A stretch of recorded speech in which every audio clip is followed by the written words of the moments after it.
Ndugu wageni waalikwa, ni kwamba tayari mheshimiwa mgeni rasmi amekwisha asili, na yeye ataanza kwa kuzunguka katika tuseme mabanda ambayo yako pale leo katika uzinduzi wa AirPay Tanzania na pamoja na PPP portal. Kuna bendi wako hapo, na hiyo bendi ni ya taarab, lakini kupitia teknolojia hii mpya wataweza kufanya au nisiseme kwanza, wacha kwanza aje alafu tuone. So we have, ladies and gentlemen, our official guest of honor who's just arriving, as you can see on your screens. We are streaming live and direct on YouTube. All you have to do is search AirPay Tanzania, and you'll be able to see exactly what's going on.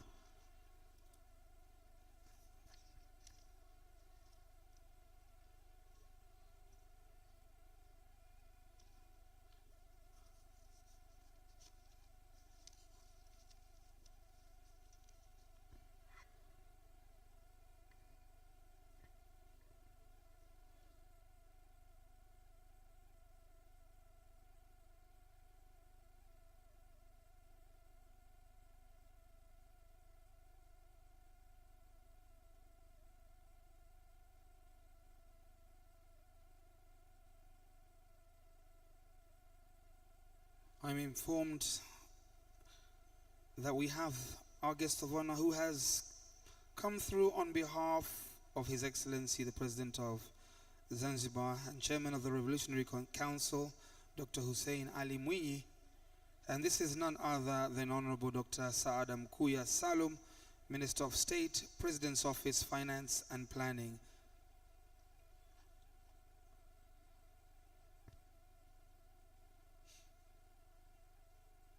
So basically, she's being taken through this amazing product and how she's accompanied by many delegates, many high-ranking officials from the Zanzibar Revolutionary Council.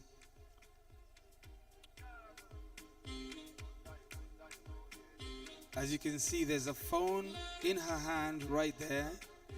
Yes, and basically she is scanning. All right, she's going to an application. I can't see the details, but if I'm not mistaken, this is the technology whereby you can use a QR code, you can use a USSD, you can use a variety of methods to make payments very simply, very quickly, very cost efficiently.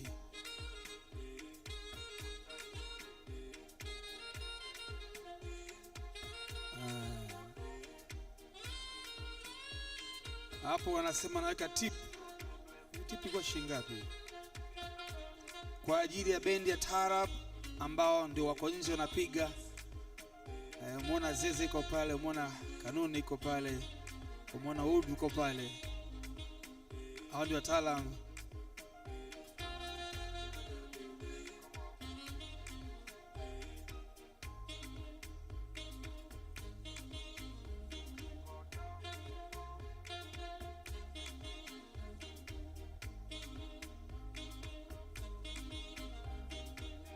Anasindikizwa na waasisi wa kampuni ya AirPay kutoka India. Naona kuna makofi yanapigwa kwa wingi tu hapo. Imekwisha fanyika muamala. Inaonekana bendi wamepewa tip waziri.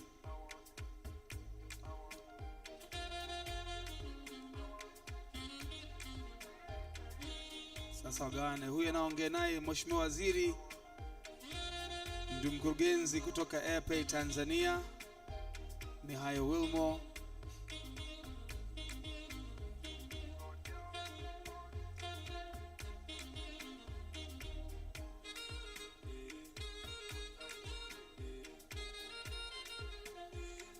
Na Mheshimiwa Waziri anazidi kuzunguka kuangalia vitu vingine.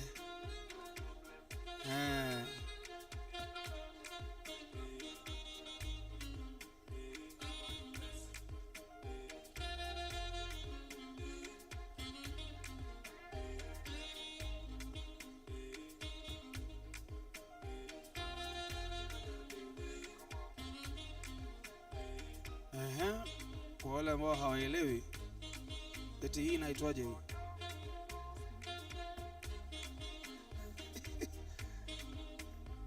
Hamjui? Wewe nakana unajua. Inaitwaje hii? Kikuba. Kikuba? Kazi yake nini?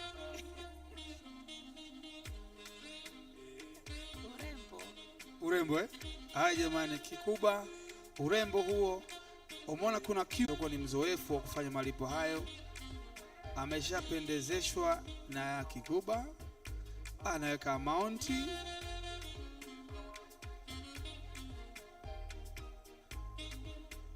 Tayari. Imeisha hiyo. Chap chap. Sasa nashangaa, hata kwa miamala midogo midogo, ukienda kwa mama ntilie shilingi 1500 hii hapa. Chap. Smartphone si lazima. Lakini nakuja na faida nyingi sana ambazo tutapata kujua hapo baadaye. So many clever innovations, so much potential to create and reduce the gap of financial inclusion in the marginalized communities, those who have less income on average, those who live on a daily hustle. This is a game changer.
how do you top up? Is it linked with the banks? No.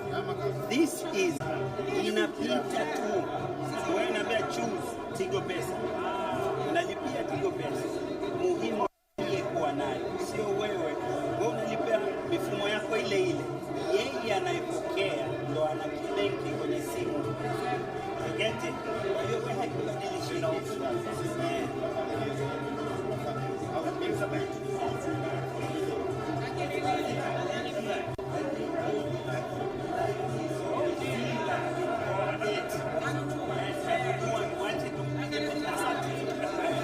when you put in the back, we don't see what it is.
Also to say, okay, do you have ZSS? Through our POS, you can contribute to your ZSS. So if you're officially you can contribute to your ZSS. Or we can link you up through the QR code. Then the QR code disaggregates your money. You make 10,000 today, 1,000 goes towards savings for school, another 1,000 goes towards ZSS, another 1,000 goes towards insurance, and so on and so on.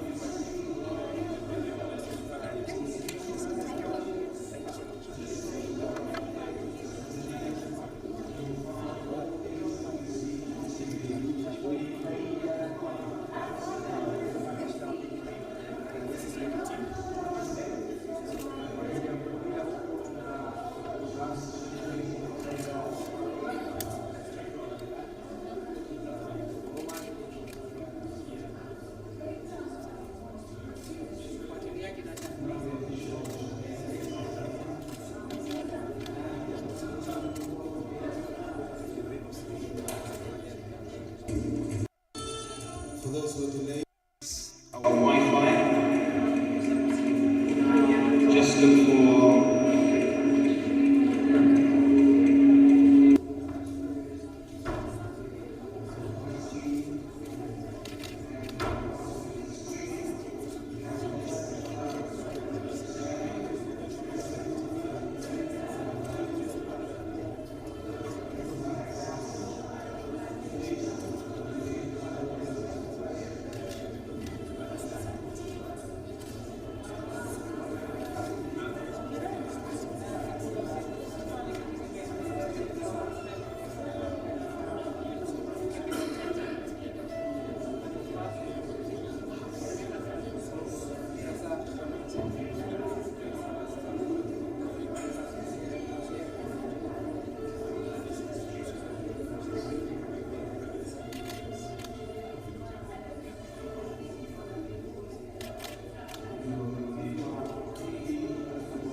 wanatupiga wengine, lakini wana sasa mawazo mazuri sana.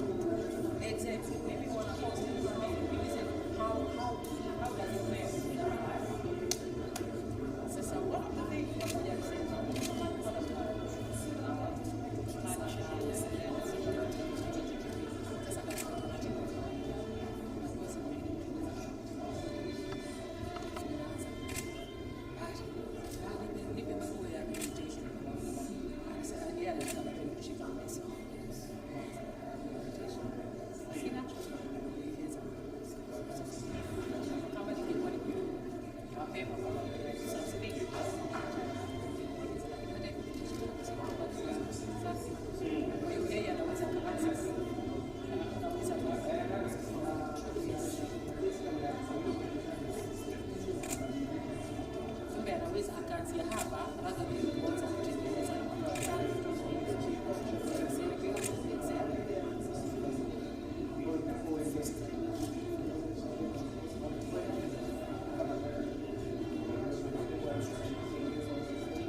waziri akamuuliza kweli, bwana akamwambia kwa wewe tunakutana tunapouza madawa na kuona.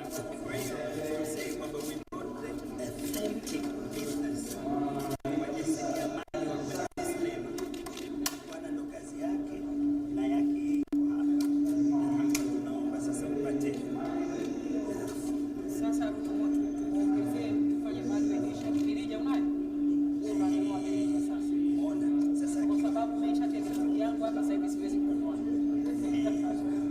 Sasa lakini unauza kiasi gani? Naomba nishikie. Unauza kiasi gani?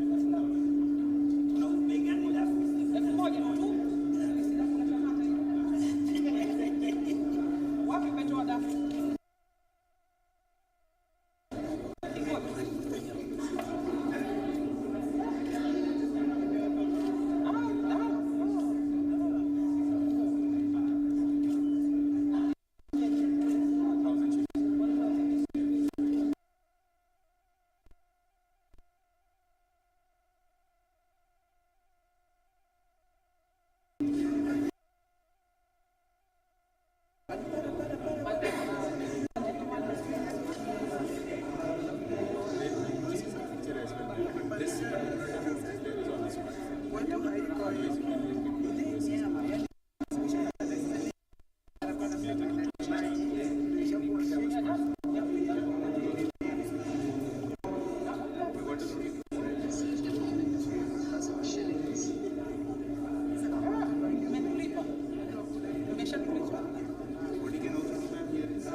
Share the QR in case you need clarification or anything.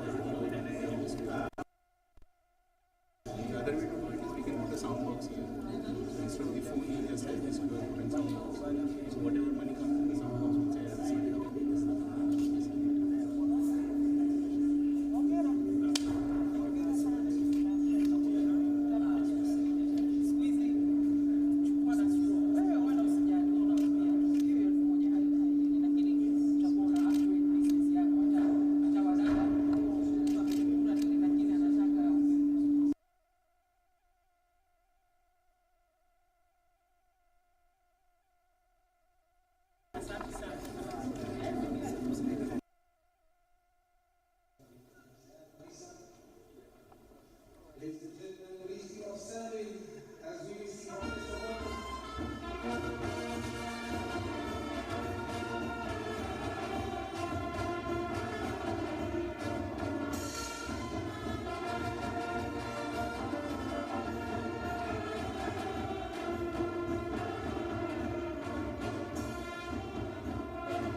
Honorable Dr. Saada Mkuya Salum, Minister of State, President's Office, Finance and Planning, Zanzibar, for this event representing His Excellency, the President of Zanzibar and Chairman of the Revolutionary Council, Dr. Hussein Ali Mwinyi.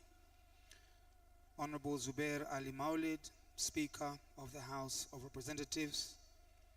Honorable Mgeni Hassan Juma, Deputy Speaker of the House of Representatives. High Commissioner of India in Tanzania, Your Excellency Binaya Srikanta Pradhan.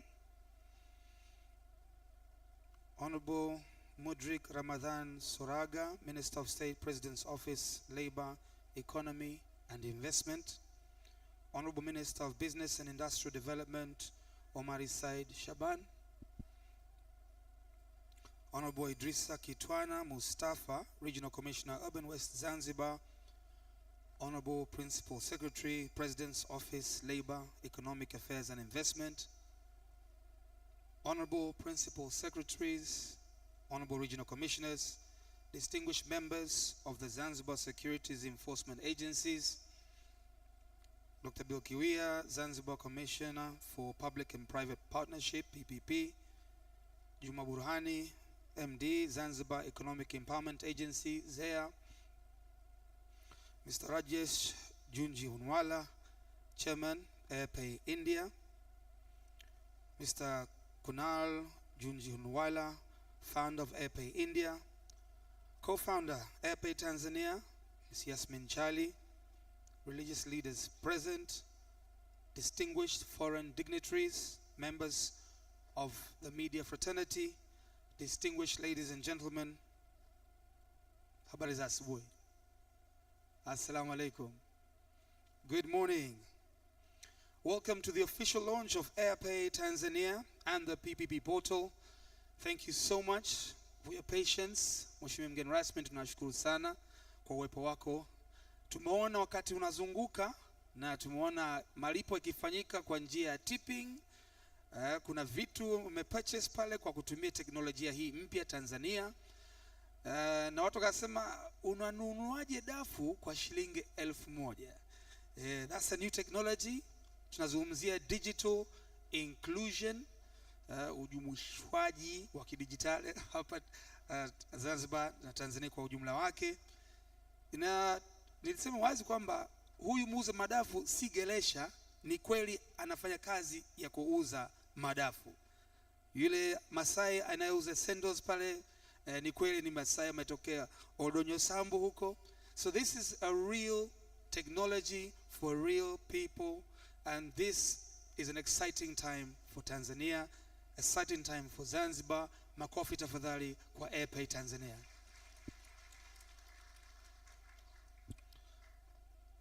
Kabla ya yote, tumshukuru Mwenyezi Mungu kwa kutupa rehema, uwezo, pumzi ya kuwa hapa siku ya leo. Nilikuwa naomba kwa heshima na taadhima ni muombe imam wa Masjid Kilimani, Sheikh Sharif Muhidini, aje tafadhali atufungulie shughuli yetu kwa dua. Karibu sana.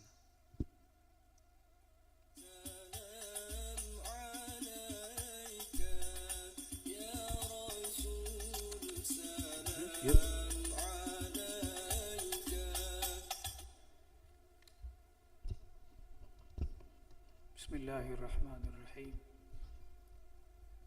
الحمد لله وحده، صلى الله وبارك وسلم على من لا نبي بعده. رب اشرح لي صدري ويسر لي أمري واحلل عقدة من لساني يفقه قولي. اللهم صل على محمد وعلى آل محمد وبارك على هذا النبي الأمين على آله وصحابته الغر الميامين. سبحانك لا علم لنا إلا ما علمتنا إنك أنت العليم الحكيم. السلام عليكم ورحمة الله وبركاته. السلام عليكم ورحمة الله وبركاته.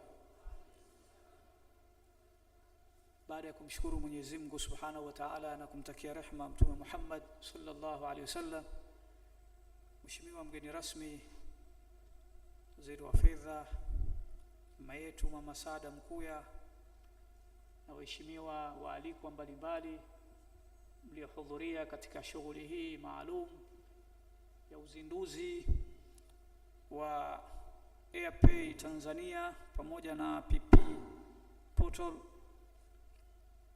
leo tarehe 25 Oktoba katika ukumbi huu wa Golden Tulip. Kawaida yetu mheshimiwa, kabla ya shughuli zetu hizi kuanza, tunafungua kwa ufunguzi wa dua, na hii dua ni kwa ajili ya kumwomba Mwenyezi Mungu Subhanahu wa Ta'ala ili aweze kutujalia ambayo tulioyapanga yaende kama tunavyotaka, na atupe nguvu zaidi na afya njema kama yeye Mwenyezi Mungu Subhanahu wa Ta'ala alivyosema katika aya ya 9 katika sura ya 9 aya ya 105, baada audhu billahi minash shaitani rrajim, wa qul i'malu fasayara Allahu 'amalakum wa rasuluhu wal mu'minun, nafanyeni kazi, basi mtakapofanya kazi kisawa sawa Mwenyezi Mungu Subhanahu wa Ta'ala ataziona au atayaona yale zile kazi zenu, wa rasuluhu, na mjumbe wake vile vile ataona, wal mu'minun, na wanaoamini vile vile wataona zile juhudi mnazozifanya. Kama kiangalia mheshimiwa rais wetu wa Zanzibar jinsi anavyofanya kazi, kila mmoja anaona, kila mmoja kazi anazozifanya anaziona yeye pamoja na wasaidizi wake. Kwa hiyo kikubwa zaidi tunamwomba Mwenyezi Mungu Subhanahu wa Ta'ala atuwafikishe katika haya ambayo kwamba tunayoyatenda, ili atujalie kheri katika mkusanyiko wetu huu. Bismillahirrahmanirrahim. Alhamdulillah wassalatu wassalamu ala rasulillah sallallahu alayhi wasallam. Ilahi tuepushie kila baya na fitina, maradhi tuondoshe yajayo kila aina, mahabbani ututie kwa wakongwe na vijana, tumche Mungu sana ya rabbal alamin. Ilahi utudiriki, utupe tuyapendayo kama maradhi na dhiki, tuepushe mambo hayo, neema nyingi na taufiki tujazie kwa makilo utakalo Mola huwa bila dakika kutimu, mazito na mahasimu tuepushie Allahu. Ilahi tunakuomba tujalie kila la kheri katika nchi yetu, hususan mheshimiwa rais wetu wa Zanzibar Dr. Hussein Al-Hassan Mwinyi, yeye na wasaidizi wake, wape nguvu na afya njema, waweze kutuongoza kwa salama na amani, na atuzidishie amani katika nchi yetu. Vile vile tunamwombea dua mheshimiwa mama yetu Mama Samia Suluhu Hassan, rais wa Jamhuri ya Muungano wa Tanzania, naye Mwenyezi Mungu Subhanahu wa Ta'ala ampe afya njema, aweze kutuongoza kwa salama na amani, na yeye pamoja na wasaidizi wake, na inshallah kwa baraka ya Mtume sallallahu alaihi wasallam kila la kheri Mwenyezi Mungu amjalie na amwepushie na kila la shari birahmatika ya arhamar rahimin. Sallallahu ala nabiyyika Muhammadin nabiyil ummi wa ala alihi wa sahbihi wasallam. Wassalamu alaykum wa rahmatullahi wa barakatuh, walhamdulillahi rabbil alamin. Jazakumullahu khair.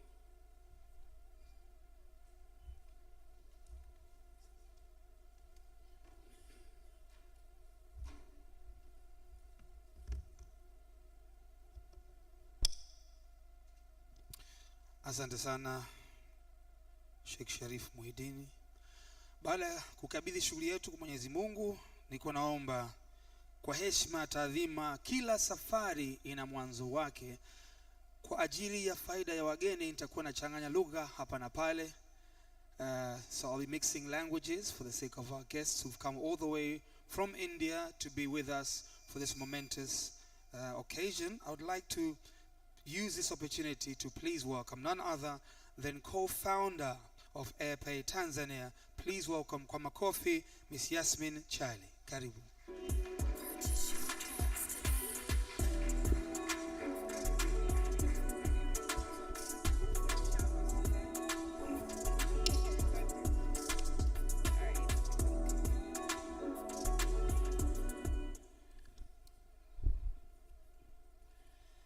Honorable Dr. Sada Mkuya, Minister of State, President's Office, Finance and Planning, representing His Excellency, the President of Zanzibar, and the Chairman of the Revolutionary Council, Dr. Hussein Ali Hassan Mwinyi. Distinguished dignitaries, partners, and friends, all protocols observed. Assalamu alaikum wa rahmatullahi ta'ala barakatuh. It is with immense pleasure and profound gratitude that I stand before you today as the co-founder of AirPay Tanzania, as we embark on a significant journey marked by the launch of AirPay in the enchanting land of Zanzibar. Zanzibar, with its rich history and vibrant culture, holds a special place in our hearts. Today, as we introduce AirPay to this beautiful island, we're not merely establishing a digital financial platform. We're becoming part of a community, a tapestry woven with the dreams and aspiration of the people of Zanzibar. We have always been driven by a vision of financial inclusion and empowerment. In the digital age, financial services should not be confined to a privileged few, but should be accessible to everyone, from bustling streets of Sontown to the serene white sands of Pemba. With AirPay Tanzania, we aim to bridge gaps, empower businesses, and facilitate seamless financial transactions that transcend geographical boundaries. In my lifetime, I have seen a paper postcard being physically mailed to being faxed, to being emailed, to becoming an instant message, a text message, and now a video clip. The aim is to break all barriers and make the process instant, seamless, and secure. Zanzibar has been among the first in Africa to embrace new technologies, and now it opens its arms to the digital future of a cashless society. This launch is a testament to the harmony between tradition and innovation, and we're honored to be a part of this story. In the spirit of partnership, we're thrilled to indulge in President Mwinyi's visionary leadership that has paved the way for a digital renaissance. His commitment to progress, innovation, and the well-being of the people in Zanzibar, it is truly inspiring to all of us. We look forward to working hand in hand to make Zanzibar a shining example of digital transformation. Ladies and gentlemen, esteemed guests, allow me to welcome to the stage the founder of AirPay, a visionary leader who has played a pivotal role in shaping the future of digital finance, not just in India, but across all borders. His passion, dedication, and commitment to innovation has brought us to this moment. Without further ado, let me warmly welcome the founder and CEO of AirPay India, Mr. Kunal Junjwala, to address us and share his insights into this exciting new chapter in our collective journey. Thank you, and let the digital transformation of Zanzibar begin. Karibu sana.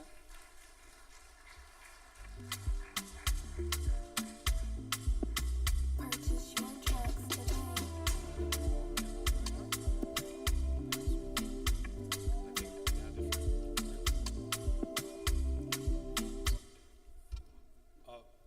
First of all, good morning, and I apologize if my pronunciations are incorrect.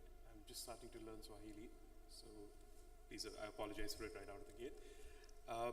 Honorable Dr. Sada Mkuya, Minister of State, President's Office, Finance and Planning, representing the President of Zanzibar and the Chairman of the Revolutionary Council, Dr. Hussein Muwini, Honorable Ministers, His Excellency High Commissioner of India, Mr. Pradhan, distinguished dignitaries, partners, friends, colleagues, and my family.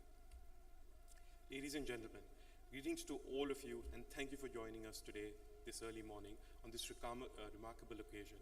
It is truly an honor to address you and launch a partnership that holds promise of a significant impact, not only on Zanzibar, but the broader African continent. Today, we at AirPay stand before you as privileged partners and advisors with a clear mission in mind: to be the catalyst for a digital revolution that will drive economic growth and empowerment for all, especially the common person. Our commitment is rooted in trust, respect, dignity, and equality, ensuring that every individual in Zanzibar benefits from this transformative journey. Together, we embark on a new chapter in the history of our countries, together for development. Zanzibar's Development Vision 2050 vision statement reflects the incredible foresight of the government of Zanzibar to tap into its people's aspirations and future needs. We are here to align with this vision and bring it to life through this partnership. Zanzibar is at the forefront of Africa's digital revolution, is our chosen destination, and we consider it a privilege to bring our cutting-edge technology and provide a robust financial services platform. Our vision is to make financial transactions as accessible, trustworthy as cash, reaching every corner of Africa, touching everybody's life. With Airpay Wakala, we're not merely creating micro-entrepreneurs, we're establishing a stable source of income for the underserved communities through accessible and affordable digital financial services. We are unwavering in our commitment to the prosperity of the common Zanzibarian, aiming to help build wealth and fostering financial compliance by reducing transaction complexity. One of our core principles is to offer the common Zanzibarian access to formal financial services, building trust in transactions through transparency and technology. We're dedicated to provide reliable and dependable technology solutions that simplifies digital payments. So it's a strong replacement or a trustworthy replacement for cash. Airpay Academy represents our investment in the local community's future. It is designed to develop local skills, boost entrepreneurship, and create employment opportunities, ensuring that people of Zanzibar have the necessary tools to thrive in the digital economy. We're here to become an integral part of your life and your family, a true partner in your journey of success. Our journey at Airpay started 12 years ago, rooted in the belief that inclusion is the key to growth. With a mission to go from local to global, we've empowered merchants and micro-entrepreneurs, extending financial inclusion through last-mile connectivity. Beyond India, we have expanded our presence in the UAE and 4 other African countries, with the ambitious plans to be in 12 other nations by end of this year. Our trusted platform has facilitated transactions worth billions of dollars, transforming lives of over 5 million business owners, serving an astonishing 60 million consumers on a daily basis. I want to reaffirm our commitment to jumpstart Zanzibar's digital transformation that will empower the common Zanzibarian with financial services which until now has been beyond reach. I'm confident that together thank His Excellency, President of Revolutionary Government of Zanzibar, in his team, his leadership and his team for making this partnership possible. This journey has just begun, and Zanzibar was our first port of call and our new home. I'm here with my senior team, my entire family, to show them our new home and introduce them to our new family. We thank you for your attention and eagerly anticipate embarking on this transformative journey with you. Thank you very much.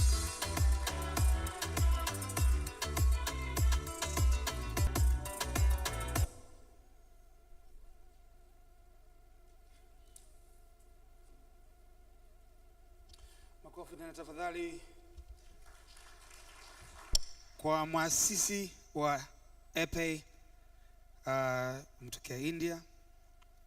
Nitagusia kidogo tu alichogusa. Lengo la teknolojia hii ni kumfikia mtu wa kawaida. Ukisikia last mile, huyo mtu ambaye kwa hali ya kawaida kuelekea benki, kuomba mkopo, kuomba msaada wa namna yoyote ile kifedha inakuwa ni ngumu. Lakini pia kwa jinsi Zanzibar inavyoendelea kwa sasa, ni the right partner. Yani ni mbia ambaye kwa kweli teknolojia hii itakuja kuflash zaidi, kukiwa na malengo ya kuelekea nchi zingine 12. Hajasema ni bara lipi, lakini lengo of course ni kurahisisha process ya malipo isiyo ni tabu. Sasa kumfikia yule Mzanzibari wa kawaida, kama vile huyu muuza madafu, umeenda kwenye kuangalia starehe pale ya muziki wa taarab, unataka kumtunza pale, lakini unamtunza kupitia simu tena kirahisi kabisa. Kwa hiyo tunaingia kwenye cashless society. Sasa baada ya kuongea founder wa Airpay Mr. Kunal Junji Hunwala, naomba nimkaribishe kwa heshima taadhima yeye ni Mheshimiwa Balozi High Commissioner of India to Tanzania. Your Excellency, karibu sana. Tumkaribishe Binaya Srikanta Pradhan.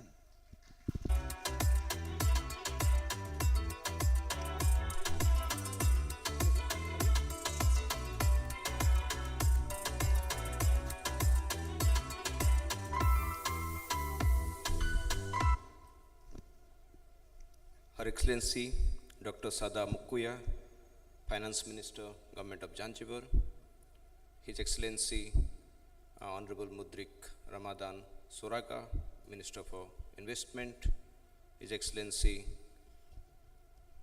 Omar Said Saban, Minister of Trade, Principal Secretary, Commissioner for Public-Private Partnership, Consul General of India, the co-founders of Airpay Zanzibar, Ms. Yasmin Chali and Mr. Kunal Junjunwala, other invited guests, ladies and gentlemen, Habarija Asubuhi, a very good morning.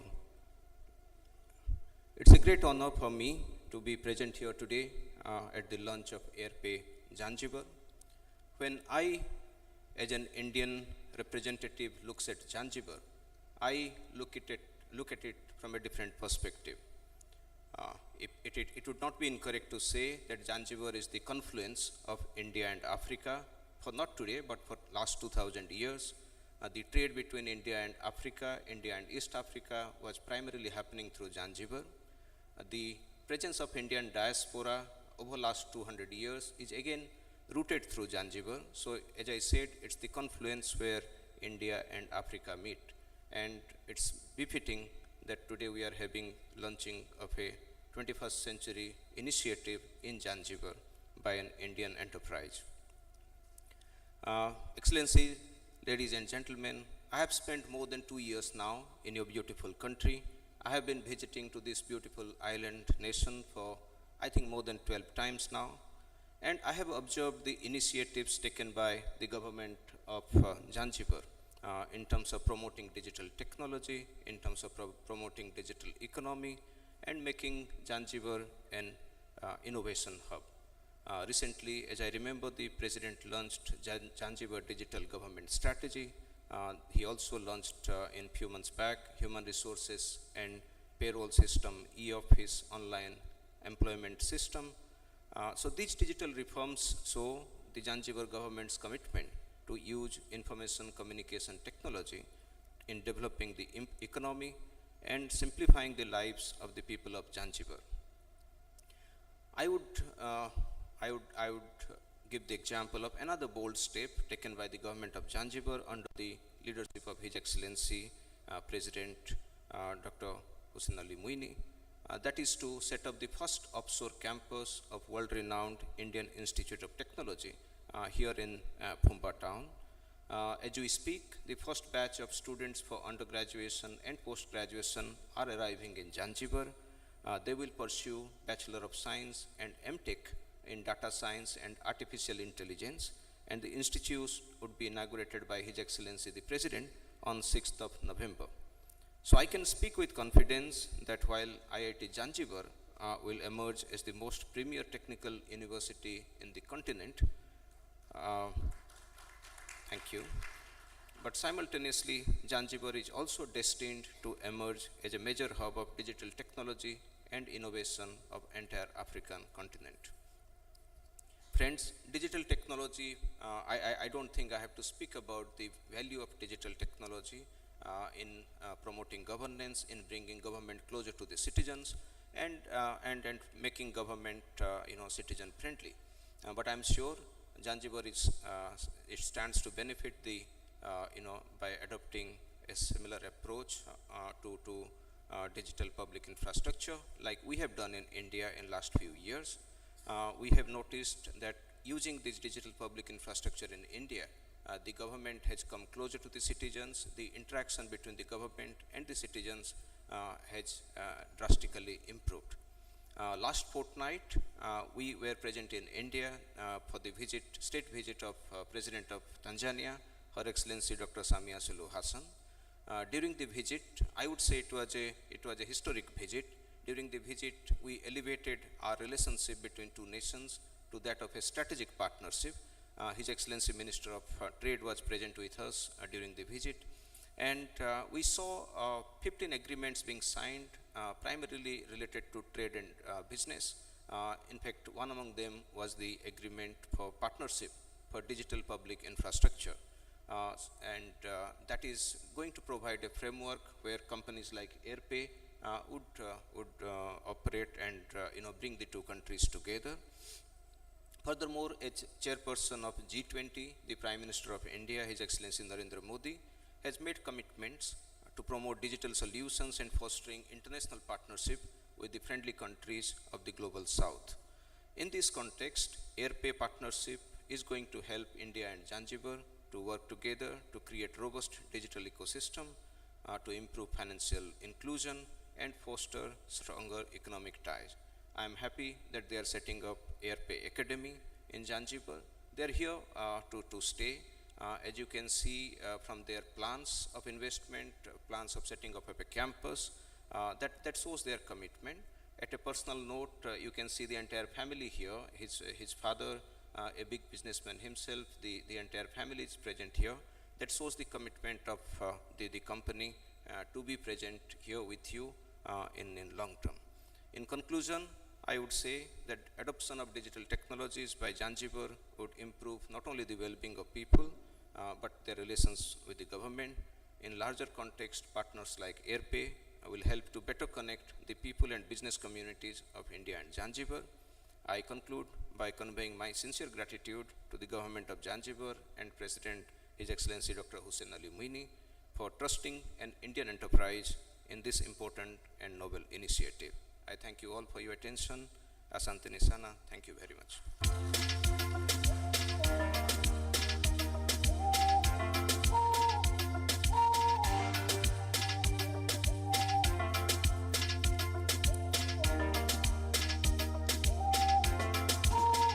Makofi tena tafadhali kwa Mheshimiwa Balozi wa India Tanzania, Your Excellency Binaya Srikanta Pradhan. Thank you so much.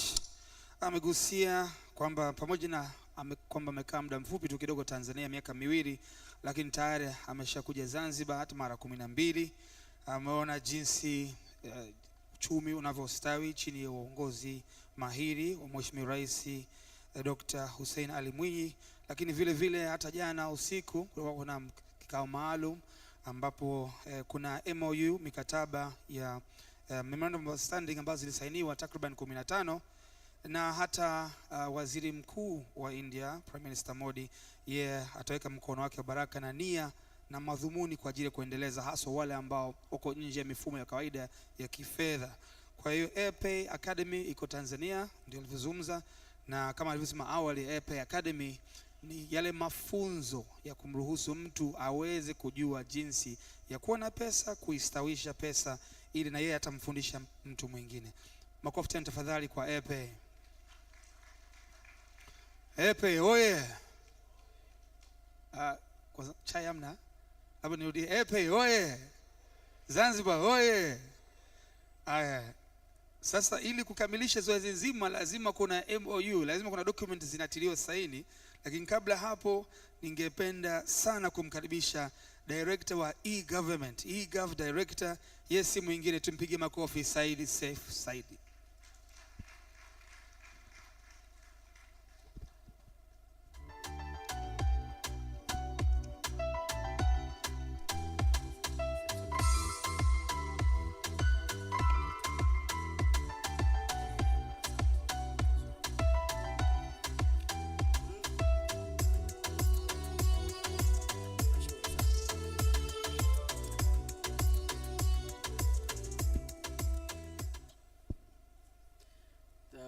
Minister of State, President Office, Finance and Planning, Zanzibar, Honorable Dr. Sada Mkuya Salum, ambaye pia anamwakilisha Mheshimiwa Rais wa Zanzibar na mwenyekiti wa Baraza la Mapinduzi, Minister of State, President Office, Labor, Economy and Investment in Zanzibar, Honorable Minister Mudrik Ramadan Suraga, Commissioner, High Commissioner of India to Tanzania, His Excellency Binaya S. Pradhan, the Minister of Trade and Investment Development, Industrial Development, the other wengine wote walikuwepo meza kuu, all protocol observed,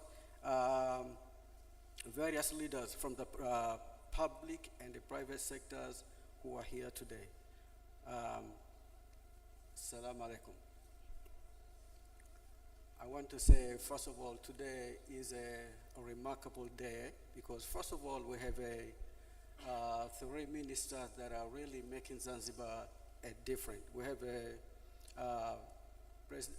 the minister from the finance and planning, leading the finance and planning. This is really powerful. Now we have a labor, economy, and investment.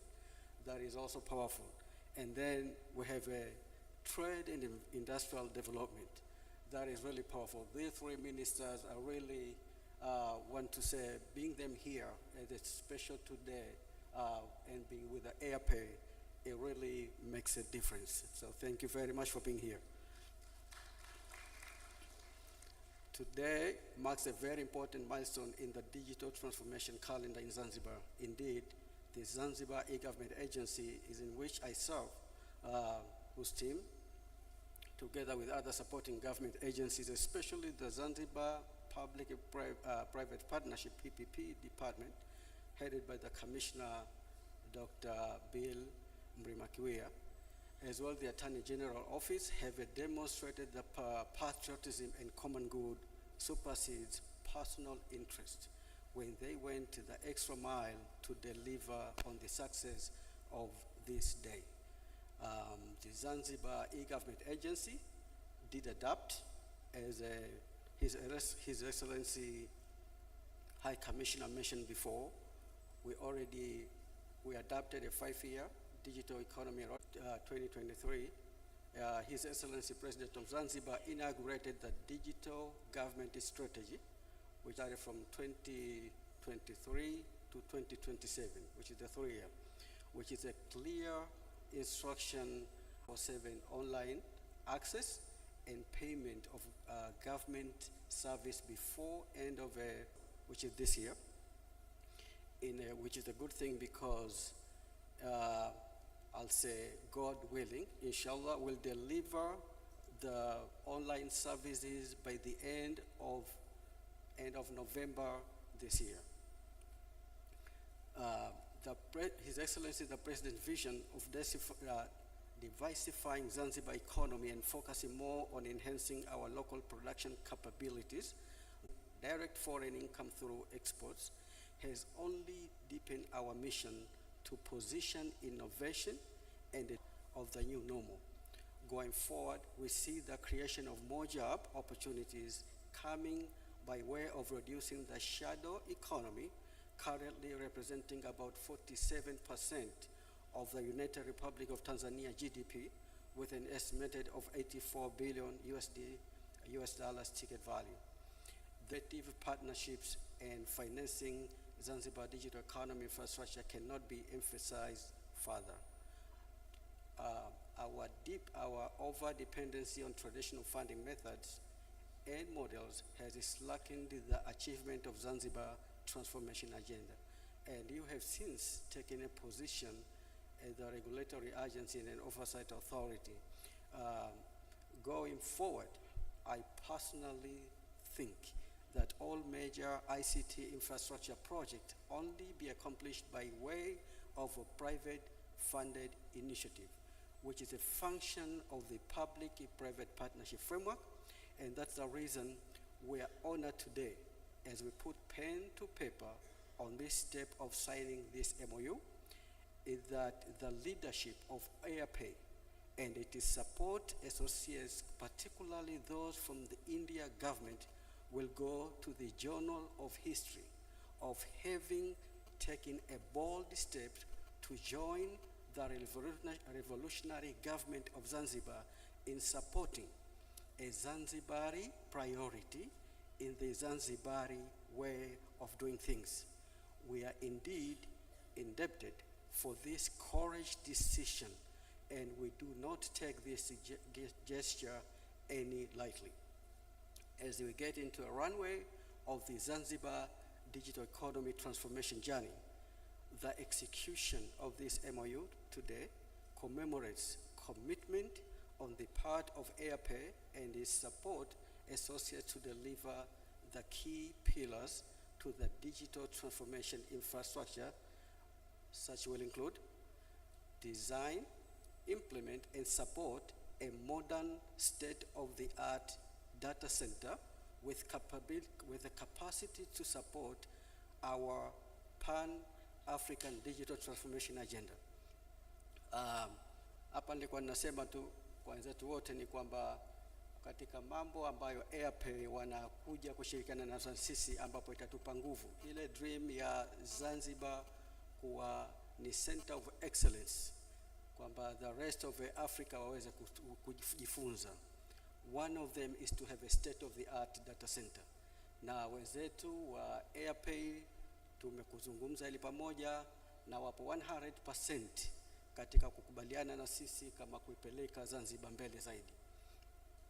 Nyingine, the second one is the reduction of the shadow economy in Zanzibar by powering the re-engineering of Zanzibar government payment gateway, which is the MALIPO, through AirPay cashless digital payment stack, from digital wallets to digital billing, all the way into national payment switching and neo-bank or digital banking capabilities. This is part of the transformation from cash to cashless. Deepening the Zanzibar financial inclusion and financial freedom, as it has been mentioned before, initiative through a mix of technology, experience, manpower, and incentive towards powering the transition and the growth of the small, micro, and medium enterprises, which is at the heart of His Excellency, the President of Zanzibar, Dr. Hussein Ali Mwinyi. Another one is fostering the establishment of online markets and enabling the rise of a new employment opportunities through we call Shahia strategy, meant to be the lowest and then move all the way up. So all I want to say is this is the journey, and this is a great opportunity for the AirPay leadership to see them. They are working with us in this particular. Thanks our leadership supporting this effort, and I know we will make this as a success journey. With all these few remarks, once again, ladies and gentlemen, I want to thank everyone who took, and may Allah bless you and give you good health, if not for anything, but to witness the rebirth of the new Zanzibar. Thank you very much.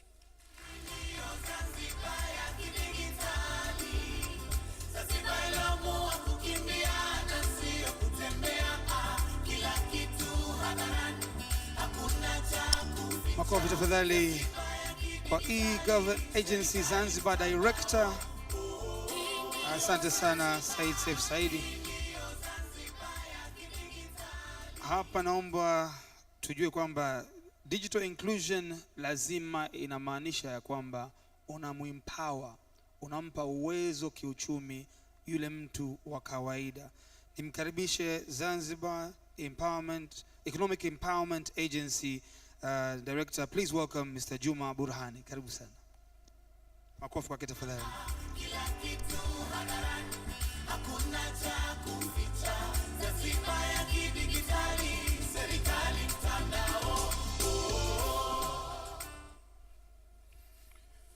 Mheshimiwa Waziri wa Nchi, Afisa Rais, Fedha na Mipango, Dr. Saada Mkuya, Mheshimiwa Waziri, Afisa Rais, Kazi, Uchumi na Uwekezaji, Mudrik Ramadhan Soraga, Mheshimiwa Waziri wa Biashara, Mheshimiwa Omar Said Shaban, Katibu Mkuu, Afisa Rais, Kazi, Uchumi na Uwekezaji, Dr. Habiba, Kamishna wa PPP, Dr. Bill Kiwia, Balozi wa India, Tanzania, His Excellency Binaya Sikankara,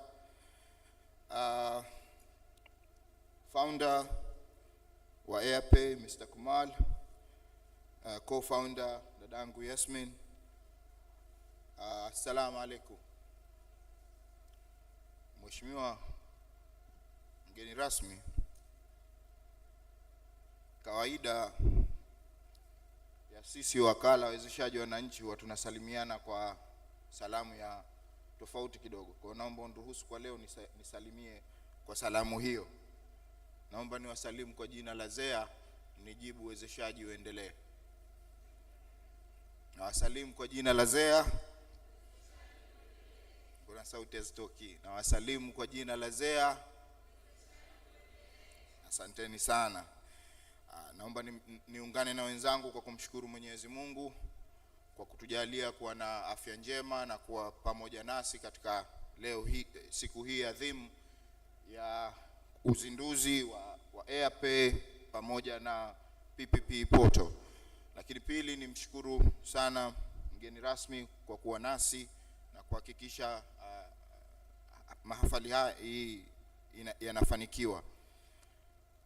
Lakini tatu, ningependa kumshukuru sana kakaangu Dr. Bill Kiwia kwa kuweza kuwaleta AirPay na kuweza sisi kama wakala kushirikiana nao ili kuwawezesha wajasiriamali na kuweza kupata service za malipo kupitia AirPay.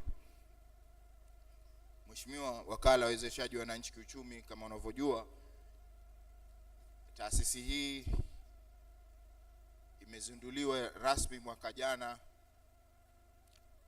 2022 na hivi karibuni tu tumetimiza mwaka mmoja wa kazi za wakala, na wakala imekuwa zaidi champion katika kuhakikishia wajasiriamali wanapata mitaji na mikopo, lakini wanaunganishwa na masoko, lakini pia wanapewa mafunzo, yani capacity building, na kubwa zaidi ni kuwarahisishia miundombinu ya kibiashara.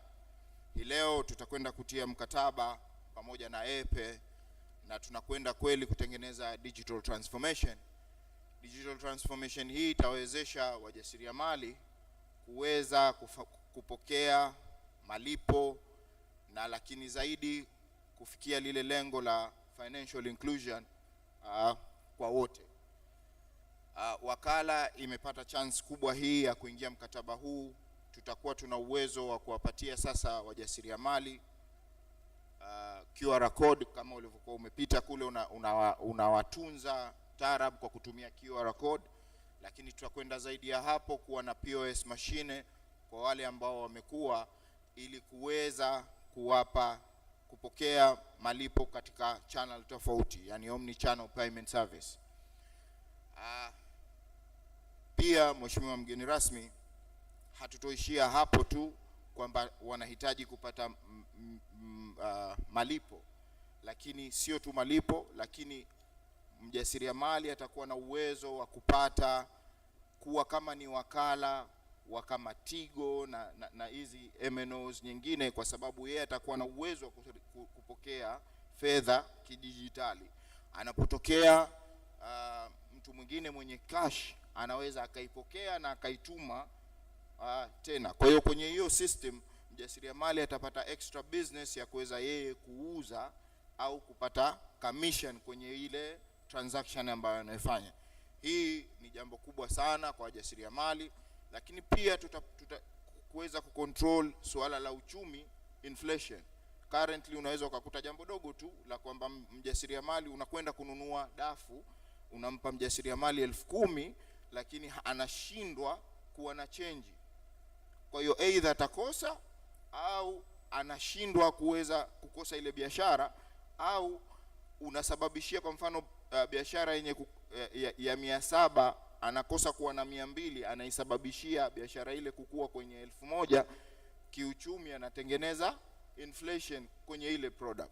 Kwa hiyo hii digital transformation itakwenda kupunguza matatizo ya inflation vile vile. Lakini kama serikali tutaweza kuwasaidia wajasiriamali sasa kuwa bankable, kwa sababu tutakuwa tuna uwezo wa kuona sales zao na kuweza kutengeneza balance sheet na mambo mengine ya finance.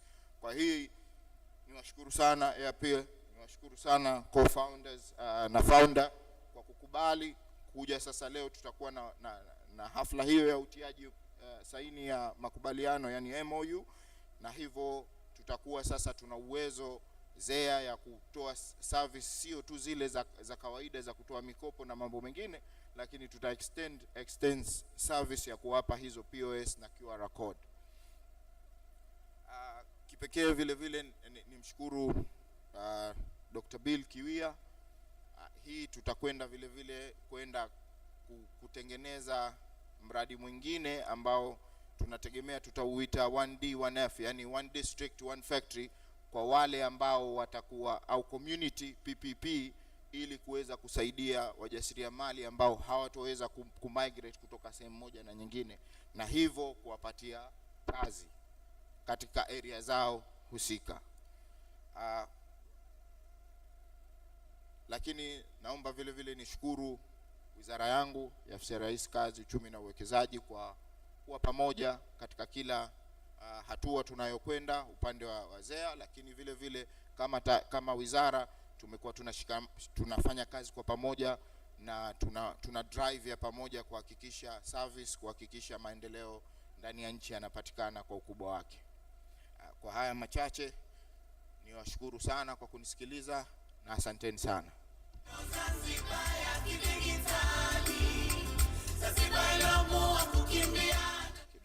Mheshimiwa, nimezungumza kwa Kiswahili kwa sababu audience yangu ingependa zaidi kusikia yale ambayo tunaingia mkataba, kwa sababu audience yangu ni wajasiriamali, na hivyo nimebidi nizungumze kwa Kiswahili. But in a nutshell, I would like to speak about the MOU to the English speaker, that we are going to enter into an MOU. Zanzibar Economic Empowerment Agency will enter an MOU with AirPay regarding the provision of omni payment service, but also providing a solution in digital platform, as well as giving out a different solution in digital platforms where the SME is concerned. That the aim of this MOU is to empower more the SME and providing the omni-channel payment service. Thank you very much for listening. Katika mabadiliko ya teknolojia ambayo ndio msingi wa kukuza. Let's hear it one more time please for Zanzibar Economic Empowerment Agency, Director Juma Burhan Mohamed. Asante sana. Ambao unaonyesha fungu zima la bajeti ya serikali pamoja na mgawanyo wa mawizara na taasisi katika mpango. Ladies and gentlemen, we did say it's the launch of AirPay Tanzania, but it's also the launch of PPP Portal. What is this? What does it request you to have your attention towards the screens as we give a little bit of insight before I officially welcome the Commissioner for ZPPPD.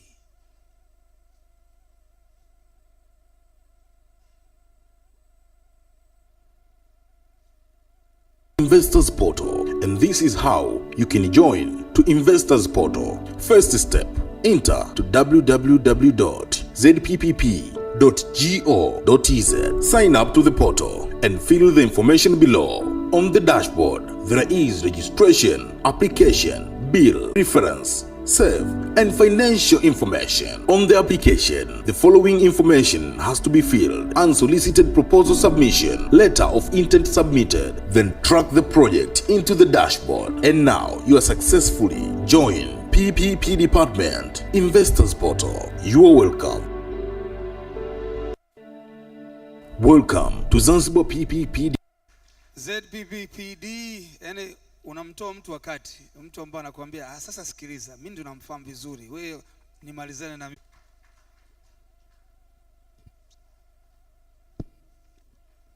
mifumo ya mapato, malipo, HR, payroll na kadhalika. Ndugu zangu, uingizwaji wa fedha. Your Excellency Honorable Dr. Sada Mkuya, in planning for Zanzibar. For this event, you are representing His Excellency President of Zanzibar and Chairman of the Revolutionary Council, Dr. Hussein Ali Mwinyi. Your Excellency Honorable Minister Mudrik Ramadan Soraga, Minister of State, President's Office, Labor, Economic Affairs and Investment. Honorable Minister Omar Shaban, Minister for Trade and Investment for the Revolutionary Government of Zanzibar, Honorable High Commission, Mr. Inaya Pradhan, I hope I pronounced properly. Honorable Principal Secretary from the President's Office, Labor, Economic Affairs and Investment, Dr. Habiba, Honorable Principal Secretaries who are present here, Honorable Regional Committee, the Chairman of AirPay India, Mr. Kunal, UK, Founder of AirPay India, and Ms. Yasmin Chali, ladies and gentlemen, members of the media, Assalamu alaikum. Nawasalimu kwa jina la Jamhuri ya Muungano wa Tanzania. While I was coming here, I was asking myself, should I speak in English or in Swahili? But I guess I will speak in English, and then towards the end, I will translate it in brief, so that everyone will know what PPP stands for and what we are actually offering to the public. First and foremost, I would like to send my sincere gratitude to the Almighty Allah for enabling us to be here today. And I would like to thank also His Excellency President of Zanzibar, Dr. Hussein Ali Mwinyi, for entrusting us with this responsibility and for his guidance in several times across a number of issues. I would like also to thank AirPay. Our colleagues are, I would say, the right partner. Here in Zanzibar, we have big dreams. Dreams, we need the right partners.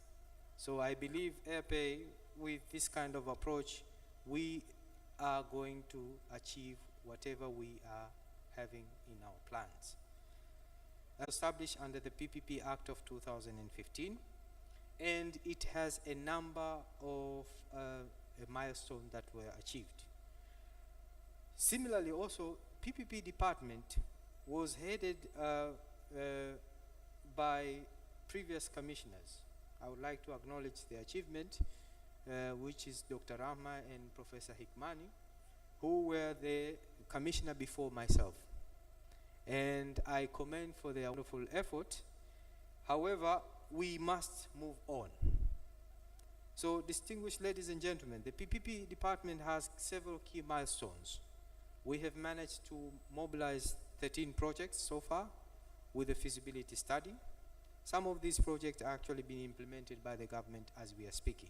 For example, the construction of marketplaces in Manakwerekwe and Chuini, which are still ongoing at the moment. But we also have value, or with a total value of around $600 million, which we expect that if we sign this project, we will be able to solve some of the problems that we are facing in Zanzibar. One of the examples of the project, which you will see it when you go outside in some of the videos, and especially after I finish this speech of mine, is that we have a project that is going to solve a problem of maritime transportation. This problem has been there in Zanzibar for over the past over the past century. And we expect, if we sign this contract, we'll be able to solve this problem. So we have projects that worth around $600 million, which are in the pipeline as we are speaking. So let's come to the PPP portal. Your Excellency, the PPP portal is unique because the purpose of the PPP portal is, first of all, it will be the first PPP portal in Tanzania as we are speaking. Why? Because we will be able to provide service through digital space. And in the PPP portal, what we are going to do is basically we are going to offer those services that whenever a person shows up in our office, we are actually providing them. So in the PPP portal, we will be able to significantly reduce the bureaucracy, and also we will be able to have a greater visibility over the World Wide Web. This is vital because it will increase our visibility as a country, and it will be able to attract more investors who are interested in the partnership with the government. We have followed this from the examples of others who have succeeded. Because if you go, for example, in Bangladesh, they have the same kind of a portal. And this kind of a portal has no difference with the PPP portal that is in Bangladesh, India, Thailand, and Singapore. And as we have a dream of reaching Singapore level, I expect with our portal we will be able to reach such kind of milestone. We believe this will come handy to investors because, as my friend Evans has said, we'll be able to eliminate the middleman, the guidance, as well as also receiving feedback from whatever application that has been submitted from the investors. Distinguished ladies and gentlemen, PPP portal will also assist the government since there will be a dashboard which not only PPP department will be able to receive information, but also our principal secretary who will also receive the similar kind of information as well. Not only that, also the minister and His Excellency, the President of Zanzibar. This is vital because it will help in ensuring acceleration in the implementation of the project and unlocking any challenges that will prevail. In the dashboard, we shall use PPP monitoring tool, monitoring and evaluation tool, to highlight areas which we have succeeded, because you will have a green signal for projects that are progressing in a timely manner, yellow if the project is experiencing minor challenges, but also red if the project is facing a prospective deadlock. This is vital because we will also remove some of the complaint by investor that the decision-making process takes very long. Why? Because the PPP portal will help them to give them a feedback, and also it will increase our transparency level and also our reputation in the world arena. So the PPP portal was developed under the collaboration of ZPPPD and AirPay, as AirPay the right partner. And AirPay, with the grace of Kunal and Yasmin, they have volunteered to help us. To be honest, I'm very grateful and I thank them very much. With AirPay, I'm optimistic because there are a number of projects that are in the pipeline. Apart from our PPP portal, we are also seeing, or we are witnessing, the partnership between Zanzibar IGAs.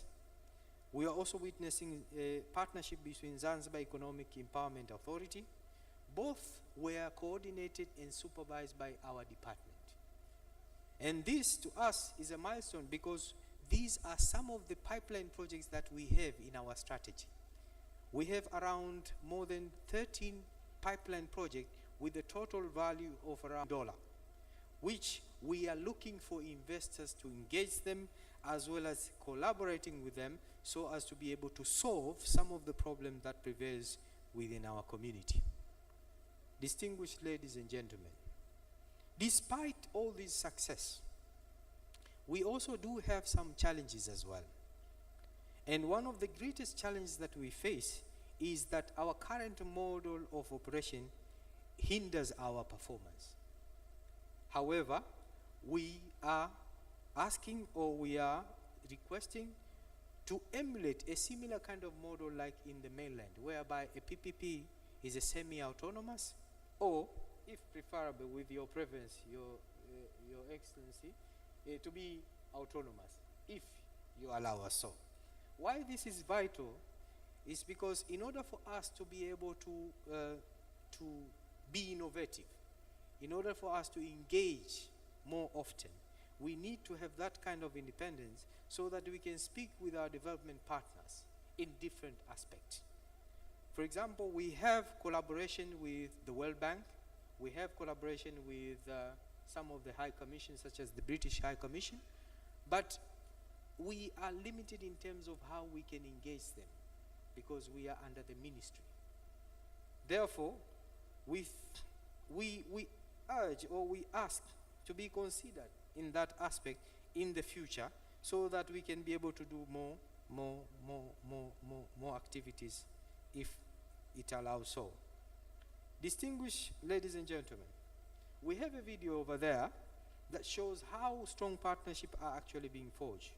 However, all of these things are as a result of our effort from our president, Dr. Hussein Ali Mwinyi. Why? Because he is a visionary leader, and his vision is what we are living into it. And therefore, whatever you see here as our achievement came as a result of the guidance of our president. Not only that, I would like also to thank my honorable minister, Honorable Mudrik Soraga. Our minister is exemplary for his leadership and his desire to see results and commitment. If I may, Your Excellency, I would like to share you with a secret. When I started with this AirPay, my honorable minister had a very limited understanding of fintech. But now he's an expert. Even I don't even reach his level. He's more expert and has more understanding of fintech. Sometimes I'm surprised by his versatility. I am honored to work with Honorable Minister, and we've been together in this project since inception until to date. He's an expert now. I call him an expert because he knows a lot of stuff on fintech.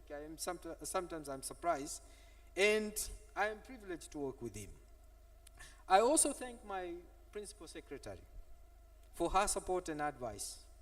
She is someone who is very well engaging, versatile, and also she is very helpful in whatever issues that we share in and work together. I would also like to thank members of my department. They are working with very limited resources, but honestly speaking, I am humbled to work with you guys. Also, I would like to thank AirPay for their support and assistance. This PPP portal has an estimated value of around $70,000 US, and AirPay have volunteered to do it without a charge. On that note, I would like to ask a round of applause for that, because it's something which is exemplary, to be honest. So I thank you, AirPay, for that support and assistance. And please, don't get tired with us. Whenever we have an issue, we will come again. So on that note, before I finish my speech, I would like to share with you a small video of what PPP portal is, so that you can see, and you can also see the number of pipeline projects. Example, because we have 13 of them, but we have shared only 2 of them. You can see these pipeline projects, and I would welcome any private sector, because as a PPP... Welcome kwa heshima taadhima. This is none other than the Principal Secretary, yes, Dr. Habiba Omar. Delegates from India, other delegates from different organizations, private and public sectors. Assalamu alaikum. Let me start to thank Allah who gave us health to be here in this moment. And also I want to invest in Zanzibar, and also to make Zanzibar to be the headquarters of the AirPay in Africa or in Tanzania. So I'm thanking you very much. And also I'm taking this opportunity also to thank the PPP department for their coordination and cooperating with the AirPay in order to make this occasion to become true. And today we will we'll see the signing of 2 MOUs between the ZEA and IGAS, and all these initiatives made by the PPP department. And also they themselves, they have already relationship with the AirPay and having the PPP portal as explained by the PPP commissioner.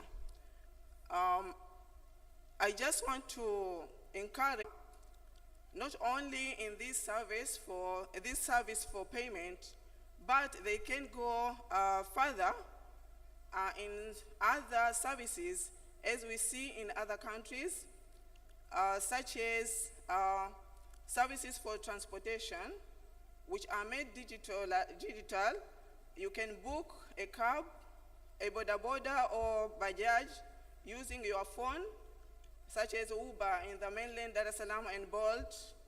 We need such services, so maybe you can invest in this area also, or you can partner with the local investors to enable this movement, internal movement, using these services by using the digital form. Also, another service that was in my mind is delivery service. We see in other countries, you can select or you can choose a restaurant, you can choose a meal, you can pay, and then someone will deliver whenever you are. So these services are also needed in our country as well. And also, not only that, delivery services can be made also in delivering maybe your parcels. Let's say here in Zanzibar, our market, Darajani, or we call it Pindamgongo, is very small.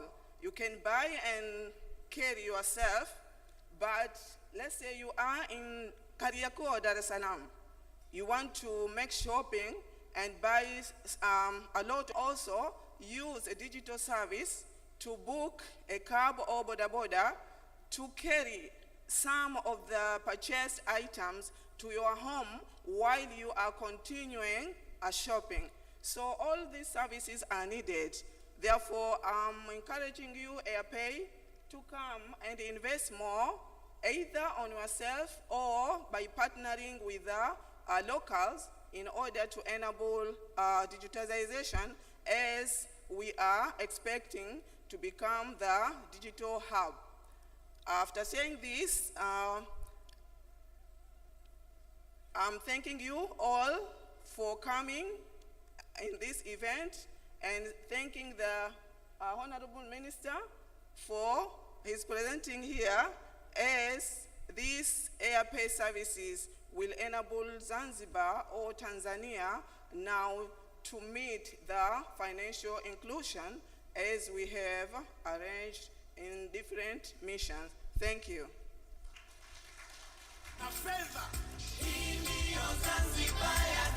Thank you so much, Principal Secretary, President's Office, Economic.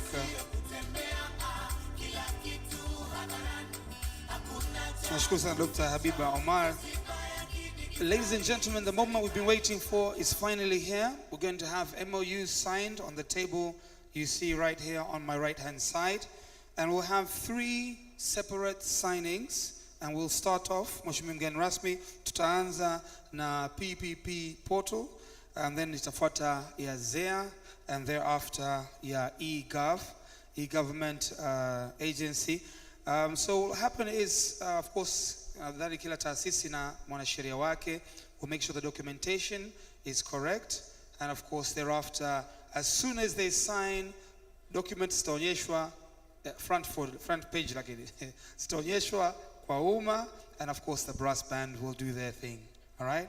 Having said that, niukaribishe yule ambaye atasign kwa niaba ya ZPPPD. Please welcome again Dr. Bill Kiwia, and of course from AirPay, karibu sana. We'll be signing that off. Yes, this is happening right now. Karibu sana.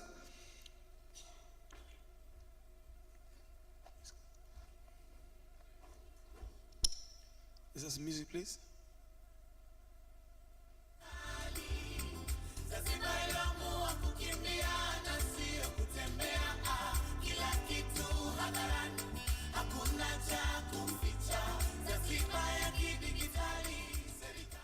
Naenda kwa kabidhi kabisa Police Brass Band wasindikize shughuli hii ya kihistoria.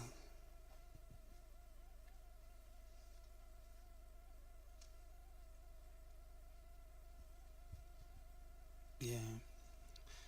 Naomba kwa heshima taadhima Principal Secretary from the President's Office Dr. Habiba Omar, unaweza ni mshuhuda wa shughuli hii ambayo inaendelea sasa hivi, kunyanyua kwa heshima taadhima to witness this historic ceremony, and thereafter tutapiga picha pamoja, wataonyesha documents kabisa waziwazi. There you go. Later on kuna group photos zitakuwepo.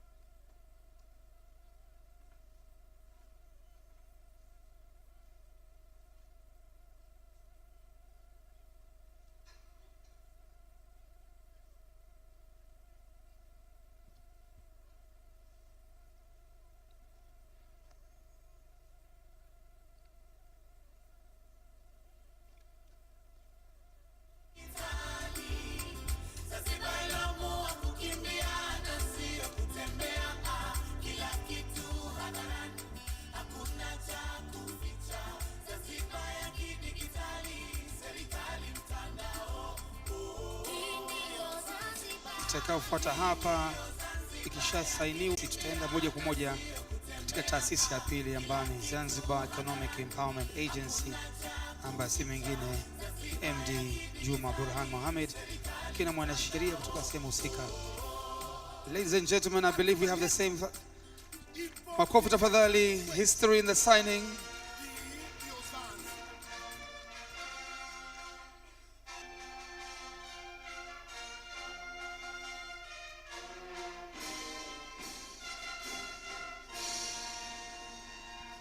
Makofi kwa mara nyingine tena.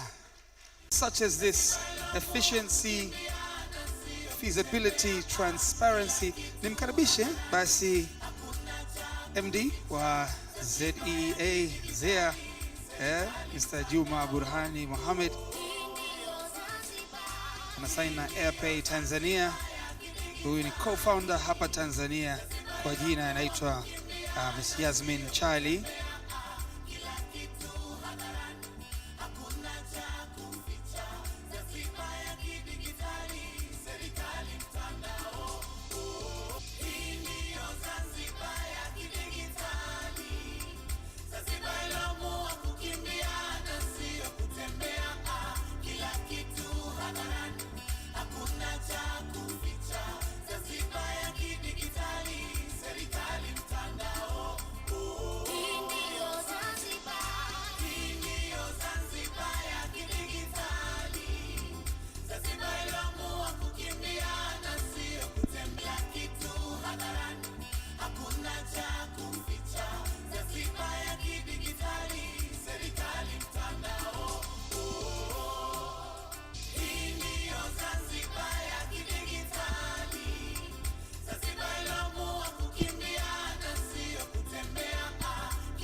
Huku wanajiandaa wahusika wa eGov. That's right, the eGov agency in Zanzibar. Director ajiandae, Bwana Saif Said, na mwanasheria husika kwa ajili ya mkataba wa 3 wa MOU.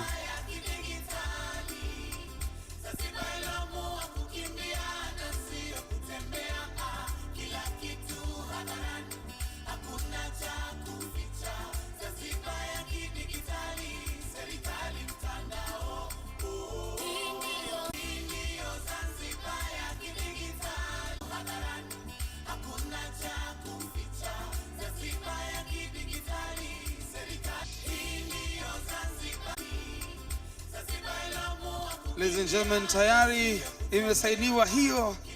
Zanzibar Economic Empowerment Agency pamoja na Airpay Tanzania wamesign.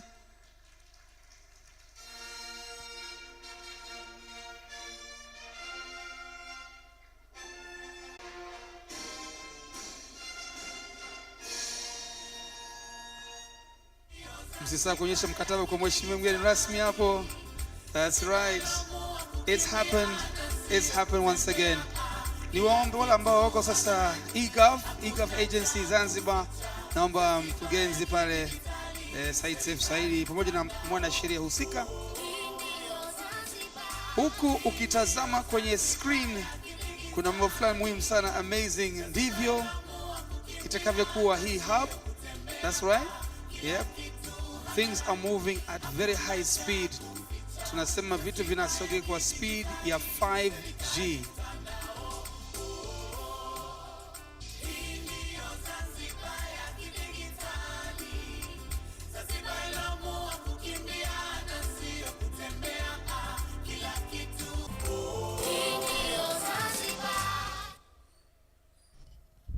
Your Excellency Dr. Saada Mkuya Salum, Minister from the President's Office responsible for Finance and Planning, Your Excellency Omar Said Shaban, Minister of Trade and Industrial Development, the Permanent Secretary from the Ministry of Labor, Economic Empowerment and Investment, Honorable High Commissioner of India to Tanzania, our distinguished investors, Mr. Kunal, the CEO of AirPay India, and Madam Jasmine, the CEO of AirPay Tanzania.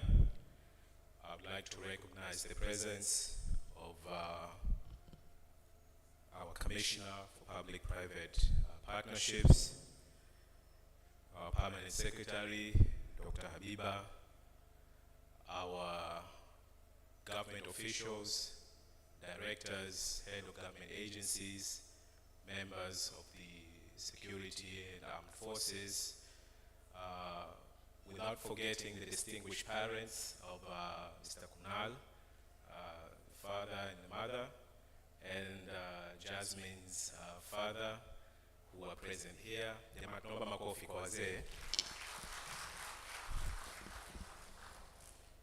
It gives me great honor to be part of this historical occasion. Honorable Minister, we are truly grateful for your presence here, representing His Excellency the President. And we are profoundly grateful as well to our investors, AirPay, for their commitment and dedication that they have shown to come in and invest right here on our beautiful islands of Zanzibar. In all honesty, they could have been anywhere else, but they decided to invest right here on the islands. That speaks volumes in terms of the commitment, dedication, as well as the trust that they have shown to the government to say that we will leave the entire African continent and just come to this tiny island and set up our headquarters. So, sincere gratitude to Kunal and the team for making the tough decision and to join forces with the government of Zanzibar and set up your HQ here. We could not thank you enough for this remarkable decision. My job is very simple, and that is to welcome the guest of honor. But before I do that, I would like to make a few remarks in respect to this occasion. When I was chatting with the honorable guest of honor, she was asking me, jokingly I guess, how do I get my taxes? And I told her, well, I'm not the expert, but I'm sure you'll collect your taxes. However, this is not the end. AirPay initiative is a means. What we are talking about here is financial inclusion. Provided that you have an existing framework and you set the environment where people can operate in a space that is transparent, that is fair, and they see their value for money, you always collect taxes. But we have to establish the right framework in order for the government to be able to do that. 70% of our population is not financially included. That is 1 in 7 Zanzibaris who are dealing in some sort of trade or SME. They do not have access to credit, facilities, they do not have access to financial literacy, they do not have access to a banking institution. That is 1 in 7 individuals who, in one way or another, are contributing to the economy, but the government is not seeing the value for it.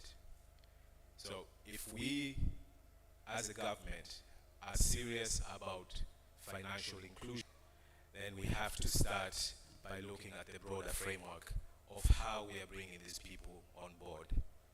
So taxing is one thing, and this is the whole essence of having the academy.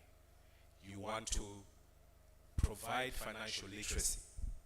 You want to provide education on how do I manage my business? How do I use this system? Once you have all of that, then you can come in and say, how do we get those taxes? And with this initiative that we have, we are going to broaden the tax base. The biggest question within the government is, how do we find new avenues for collecting taxes? And there are a lot out there. And we are very confident that AirPay, with their expertise, they've been doing this for a very long time. With their technology, they will be able to work hand in hand with the government to expand our revenue base. Zanzibar's economy is service driven. We have so many sectors in which there's a lot of leakage in terms of the tax revenue that was supposed to go into the government. Tourism is one prime example where we see a lot of services being offered in our different tourist attractions, but a lot of that money is not seen within the government revenue stream. So this agenda, in fact, is the Ministry's of Finance agenda. This has to have that ownership from them. Honorable Minister was telling me that we've left her out, but I want to be honest, but we have been going about this and informing your ministry to participate in a number of platforms where AirPay was initially introducing themselves and the plans that they have. We had a forum, the Digital Zanzibar for All forum, and some of your institutions that are under your ministry actually did attend that forum. So ZRA, I remember they were present, and they made a lot of contribution in terms of the dialogue and discussion that we had during that time. So I would like to further take this opportunity to thank AirPay, Jasmine, Kunal, and the entire Kunal family. The Central Bank of Tanzania, AirPay had to have an operating license in order for them to be able to do what they need to do. So I would really like to take this opportunity to thank the Central Bank for accelerating the process. Normally it takes at least a year or 2 years before you get a BOT license to operate for a P2P licensing. So we thank the central government for speeding up the process and making sure that we are moving things much faster than what we are used to. PPP, ZICTIA, IGAS, as well as the Zanzibar Economic Empowerment Agency, and as we have witnessed here, the signing of these MOUs between these institutions. I think this demonstrates the commitment from government, but as well as government institutions on their readiness to adopt to new technologies, to adopt to new ways of doing business, and always trying to find efficiency in the way we deliver services. So I want to commend all the CEOs, IGAS, ZEA, as well as PPP, for accelerating this process and signing these MOUs today. Hongereni sana.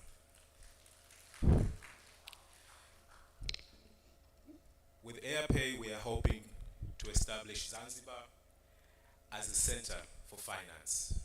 I think as an island economy, we have a unique position to be able to get that recognition whether it's within the region or globally, as the financial center of the world. AirPay's presence would set the tone for that. Because of their marketability and international presence, it means other companies, other fintech companies, it means we are well on our way on this journey that we have established of creating a digital transformation right here on the islands. We have the Silicon Zanzibar initiative where we have more than 200 companies that are literally waiting for us to finalize the right policy framework in order for them to be able to set up shop here. So a lot of good things to come. This is a very exciting period to be on the island with the 8th-phase government and the leadership of His Excellency the President, Dr. Hussein Mwinyi. We can clearly see that vision of where we want to go as an island when it comes to adopting ICT as a framework of adding value into our economy. We're expecting that all of these sectors, from the informal sector, we have seen madafu, muuzamiwa, mtoa huduma ya kuosha magari, all of these guys are part of the economy. They are providing services. They are collecting revenue. We want to see that all of these guys are now included, that they create a cash flow, that they can use that information if they want to access a loan, if they want to go to some financial institution, and AirPay's structure allows for that. And this is the most critical aspect. Most of our SMEs, we're saying, are unbankable at the moment because we are not seeing any sort of transaction document. But with AirPay's system, we are able to generate that, and then we can be how their business consultancy so that they can improve on their businesses. The Honorable Ambassador touched base on the ITT Madrasa, which is one of the top institutes coming out of India and globally, with its headquarters here on the islands. And so I would really like to take this opportunity also to commend Her Excellency Dr. Samia Suluhu Hassan, who recently conducted a state visit in India, where now we have revised our relation and have defined it as a strategic relation between India and the Director for E-Government of Zanzibar, Managing Director for Zanzibar Economic Empowerment Agency, but also our Director for Zanzibar Private Partnership Department. Our distinguished delegates, our investor, Mr. Rajesh Jujunwala, Chairman, AirPay India. Thank you. We have Mr. Kunal Jujunwala, founder of AirPay India. We also have, I'm proud, co-founder AirPay Tanzania, Miss Yasmin Charlie. Hongera sana. Ukiwaona wanawake wako mbele namna kama hii, lazima ujivunie. Ninajua kwamba ume break ile ceiling. Hongera sana. Our distinguished ladies and gentlemen, habari ya mchana. I'm standing here this afternoon on behalf of His Excellency Dr. Hussein Ali Mwinyi, who really wanted to be here, but because of some other events that are ongoing, he actually asked me to represent him here, and he's really taking this opportunity. Of course, I have to take this opportunity on his behalf to welcome our esteemed delegates. I understand that there are some of them that are not Swahili speakers, but now, as long as you are in Africa, actually you have to know a word or two in Swahili. So I believe Rajesh, while investing in Tanzania, in particular in Zanzibar, I'm pretty sure our AirPay Academy could also have some portal for Swahili teachings. And so he's very much welcoming you to Zanzibar, and he believes that you have taken some of your precious time to visit Zanzibar, and he's sincere hope that you have enjoyed your stay so far in Zanzibar, and you have taken everything that Zanzibar has to offer. And as you might understand that for the last 3 years, our revolutionary government of Zanzibar has embarked on a journey to improve on the business environment as well as expanding investment opportunities through key policy driver, the Zanzibar Blue Economy. Distinguished guests, ladies and gentlemen, kama tunavyofahamu kwamba serikali ya mapinduzi ya Zanzibar inatekeleza uchumi wa buluu. Kwa hiyo katika kutekeleza hayo inajitahidi kwa kila hali kuweka mazingira mazuri ambayo yatafanya uwekezaji kuongozwa na sera yetu kuu, sera ya uchumi wa buluu, lakini vile vile tunaongozwa na vision yetu ya mwaka 2050 ambayo kwa pamoja tunatarajia nchi yetu ya Zanzibar kufikia katika uchumi wakati wa juu inapofika mwaka 2050. Lakini tukiona initiatives kama hizi zinaendelea, tunaamini kwamba Zanzibar itafikia uchumi wakati wa juu kabla ya mwaka 2050. And on top of that, our country also desires to develop into becoming a technology hub of East Africa in the next 3 years. I believe most of people do know that Zanzibar has been a pioneer of digital technological innovations in East Africa and Africa in general. Zanzibar is the very first country to have a color television station in the whole of Africa, but also Zanzibar was a very first country to have an electric powered pump by fuel in the Africa. But Zanzibar was a very, very first country to have an elevator in Africa. Zanzibar hapa sisi mambo mengi tumeanza. Ndio nchi ya kwanza kuwa na kituo cha televisheni ya rangi. Hii tunayoona leo imeanza Zanzibar katika Afrika, lakini vile vile Zanzibar ni nchi ya kwanza kuwa na lifti. Sasa hivi nadhani vijana wakiona lifti inakuwa kama ndio kitu cha maajabu. Actually nadhani sisi sote tulikuwa hatujazaliwa tayari Zanzibar imeshakuwa na lift. Kwa hiyo yote hayo yana translate kwa Zanzibar was ready even then kuwa ni nchi ambayo ingekuwa ni technological hub kwa sababu mambo mengi yamefanyika. And therefore Zanzibar is very ready because we have all the experience in this digital transformation as well as adoption as well as innovation. So your Airpel being here, your decision to be here, to have Airpel headquarters in Zanzibar is actually a decision, a very right decision, because we were ready back then and we have the human capability, we have technological capability, we have skills, what it takes to actually hub Airpel. So congratulations for your decision. Actually you have, if it was an arrow, you hit the point actually. Congratulations. As it was earlier said that Airpay omni-channel payment solution is an extension of cashless payment solutions that are offered in the market. And it is within the very right time that Zanzibar is taking initiative to embark on cashless economy. So Airpay is one of those efforts, and we would like to actually extend our gratitude again.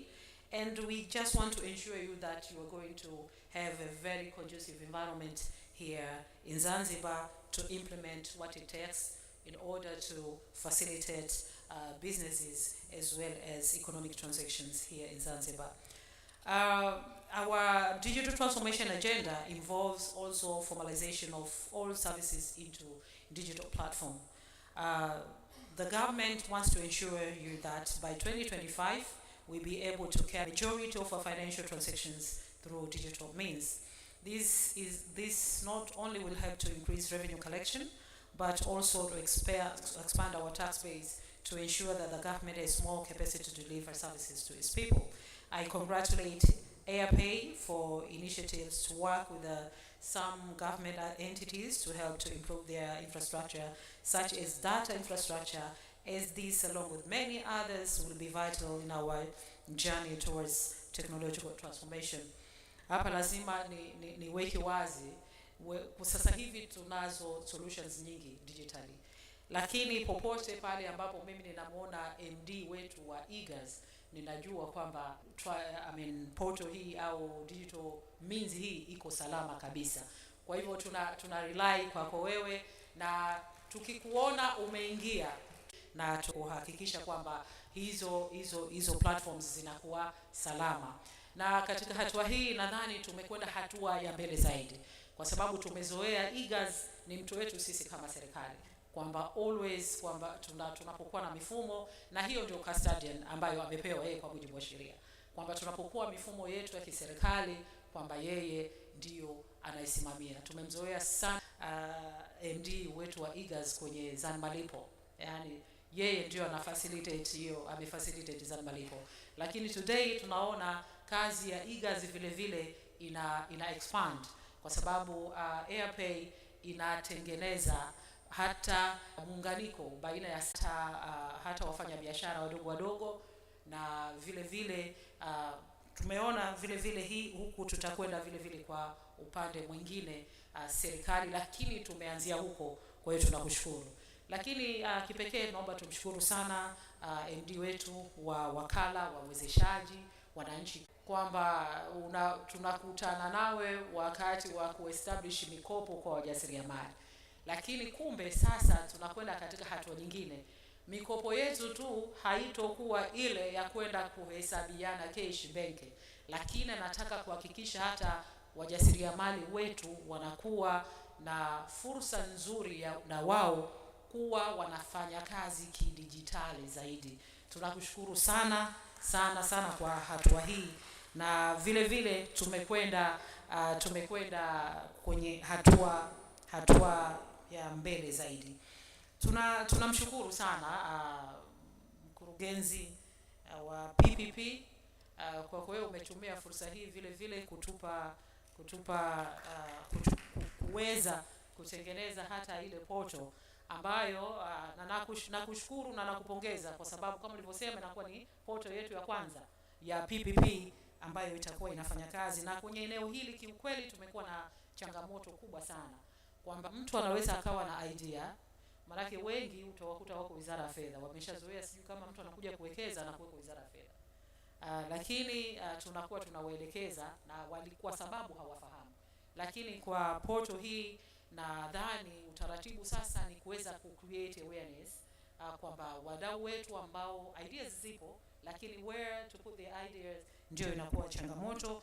Kwa hiyo sasa tutachukua, nadhani juhudi sasa ifanyike ili wadau wale wanaotaka kuwekeza kwa kushirikiana na serikali kutengeneza. So kwa sababu mengi yamesemwa, na nataka tu kuconclude speech hii kwa niaba ya Mheshimiwa Rais, kwamba to conclude this speech on advising AirPay to continue to work with other institutions as well to develop some intervention mechanisms aimed at solving some of the challenges. Currently, we have some challenges, particularly that might need to be solved digitally.